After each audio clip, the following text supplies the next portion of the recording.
Assalamualaikum warahmatullahi wabarakatuh. Hai semuanya, pada video kali ini kita akan membahas secara singkat tentang diabetes. Diabetes mellitus merupakan penyakit gangguan metabolik menahun akibat pankreas tidak memproduksi cukup insulin atau tubuh tidak dapat menggunakan insulin yang diproduksi secara efektif. Insulin adalah hormon yang mengatur keseimbangan kadar gula darah. Akibatnya terjadi peningkatan konsentrasi glukosa di dalam darah yang disebut hiperglikemia. Diabetes mellitus diklasifikasikan menjadi tipe 1 dan tipe 2. Pada tipe 1 ditandai oleh kerusakan autoimun sel beta pankreas dan penyakit ini sering mengenai individu berusia kurang dari 30 tahun. Diabetes mellitus tipe 2 terjadi 10 kali lebih banyak daripada tipe 1. Prevalensi diabetes mellitus tipe 2 ini meningkat seiring bertambahnya usia dan berkaitan dengan peningkatan resistensi terhadap efek insulin di tempat-tempat kerjanya, di mana resistensi insulin merupakan tanda utama dari diabetes tipe 2.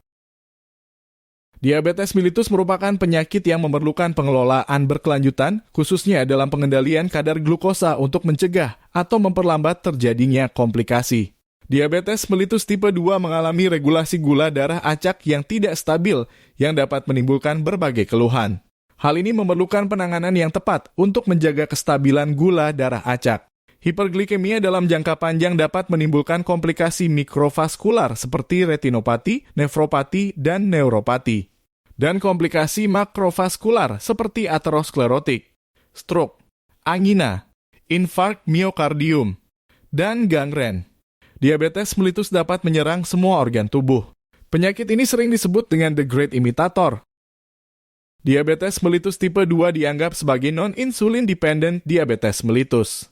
Karena insulin tetap dihasilkan oleh sel-sel beta pankreas dalam batas normal atau bahkan meningkat. Tetapi terjadi insensitivitas sel terhadap insulin di mana sel tidak peka terhadap insulin dibandingkan dengan sel normal. Sehingga tidak ada insulin yang cukup untuk memenuhi kebutuhan tubuh yang menyebabkan glukosa di dalam darah tidak dapat digunakan oleh sel tubuh sebagai energi hingga menyebabkan hiperglikemia. Ada berbagai macam cara untuk mengendalikan kadar gula dalam darah. Di antaranya dengan terapi farmakologi dan terapi non-farmakologi. Terapi farmakologi memiliki efek yang merugikan seperti kerusakan ginjal dan hati apabila digunakan dalam jangka waktu yang lama. Penanganan farmakologi dapat terjadi ketergantungan sehingga akan memberikan efek samping yang tidak diinginkan. Sedangkan terapi non-farmakologi dinilai memiliki efek samping yang sangat minim. Terapi non-farmakologi yang sering digunakan oleh penderita diabetes mellitus dan telah terbukti dapat menurunkan kadar gula darah, salah satunya adalah terapi bekam.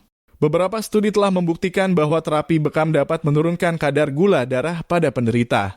Proses pembekaman dapat mengeluarkan berbagai macam zat asam dari otot dan jaringan lemak, sehingga membuka jalan bagi insulin untuk melekat pada reseptor, dan meningkatkan kepekaannya yang menyebabkan kadar gula menurun.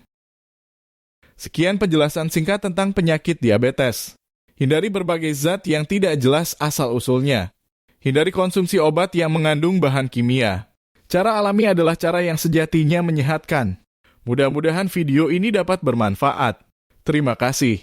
Assalamualaikum warahmatullahi wabarakatuh.